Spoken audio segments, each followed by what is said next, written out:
আসসালামু আলাইকুম। আলহামদুলিল্লাহ, আপনারা সবাই ভালো আছেন, যেখান থেকে দেখছেন সুস্থ আছেন। তো একবার 360 চ্যানেলে সবাইকে স্বাগতম। তো আমি আজকে যে বিষয়টা আপনাদের দেখাতে যাচ্ছি, ভাই বোন বন্ধুরা, আপনারা সবাই খেয়াল করে বিষয়টা দেখেন।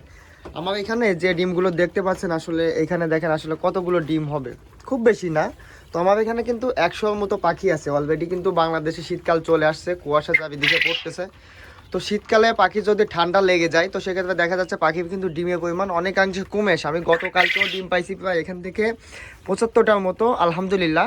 তো আজকে এসে ডিম পাচ্ছি মাত্র 26টা না 27টা ডিম পাইছি, যাই হোক। তো এখন যাদের ক্ষেত্রে এই রকম সমস্যা হয়ে যাচ্ছে, বা যাদের কারো পাখিতে ঠান্ডা লেগে পাখিতে ডিম কম দেয়, তো সেক্ষেত্রে আপনারা কি ব্যবস্থা গ্রহণ করতে পারবেন, বা কিভাবে বিষয়টা জায়গায় আনতে পারবেন, বা সঠিক মতো আবার ডিম পাবেন, সেই বিষয়টা ইনশাল্লাহ ভিডিওর মাধ্যমে আপনাদের বুঝিয়ে দেওয়ার চেষ্টা করব। তো সম্পূর্ণ ভিডিওটা দেখতে থাকেন। আর যদি ভিডিওটা ভালো লাগে, আপনাদের ভাই বোন বন্ধুদেরকে ভিডিওটা শেয়ার করে অবশ্যই সবাইকে দেখার সুযোগ করে দিবেন ইনশাআল্লাহ।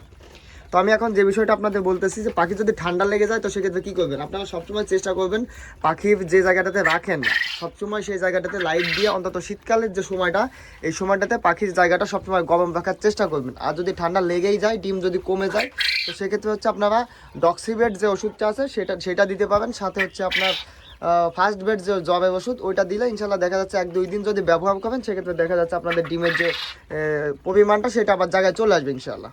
তো আমি ঠিক ওই ওষুধটাই ব্যবহার করতেছি, আলহামদুলিল্লাহ।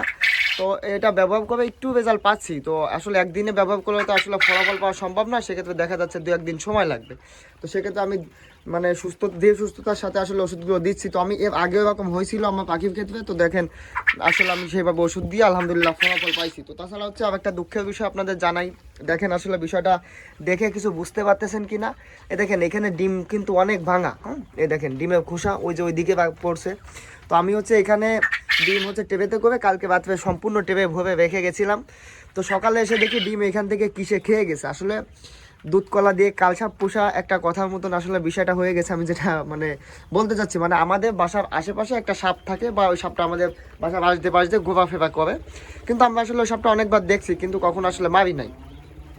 তো আসলে সেই সাপটাতেই আমাদের যে ডিম দেখালাম, আসলে এই ডিমগুলো গতকালকে রাত্রেই দেখেন আসলে কি পরিমাণ ডিম এখানে খাইছে। আমি সম্পূর্ণ টেপে গুনের ডিম রেখে আবার ডিম পাখির যে এখানে যে খাঁচা, এখানে রেখে গেছি, কারণ টেপেতে ধরতেছিল না, তার জন্য এখানে রেখে গেছি। তো সকালে এসে দেখি সম্পূর্ণ ডিমগুলো খেয়ে দেখেন ভেঙে চুরে কি একটা অবস্থা করে রাখছে। দেখেন এখানে খোসা, এখানে খোসা, ওই দিকটাতে খোসা। তো যাই হোক, আলহামদুলিল্লাহ, আল্লাহ তাআলা যেটা করে সেটা ভালোর জন্য করে। তো আমি আপনাদের যে বিষয়টা বললাম, যদি আপনাদের পাখির ঠান্ডা লেগে যায়, তো সেক্ষেত্রে দেখা যাচ্ছে ডিম অবশ্যই আপনাদের কোয়েল পাখি কম দিবে।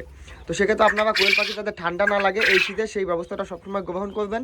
আর যদি ঠান্ডা লেগে যায়, সেক্ষেত্রে দেখা যাচ্ছে আপনারা মাইক্রোনিড 1 লিটার পানিতে 1 গ্রাম হবে, একদিন দিবেন। তারপরের দিন দিবেন ডক্সিবেট আর ফার্স্টবেট একসাথে। তো এই ওষুধটা দিলে ইনশাল্লাহ দেখা যাচ্ছে আপনাদের ডিমের পরিমাণ আলহামদুলিল্লাহ আগের তুলনায় সেই জায়গাতেই চলে আসবে। তো আজকে এই পর্যন্তই। যদি ভিডিওটা ভালো লাগে, অবশ্যই চ্যানেলে নতুন হয়ে থাকলে চ্যানেলটি সাবস্ক্রাইব করে পাশে থাকবেন ইনশাআল্লাহ। তো সবাই ভালো থাকবেন, সুস্থ থাকবেন। আসসালামু আলাইকুম। আর যদি কারোর কোনো প্রশ্ন থাকে, ইনশাআল্লাহ অবশ্যই কমেন্টের মাধ্যমে জানাবেন। আমি আপনাদের বিষয়টার উত্তর দেওয়ার চেষ্টা করব। সবাই ভালো থাকবেন।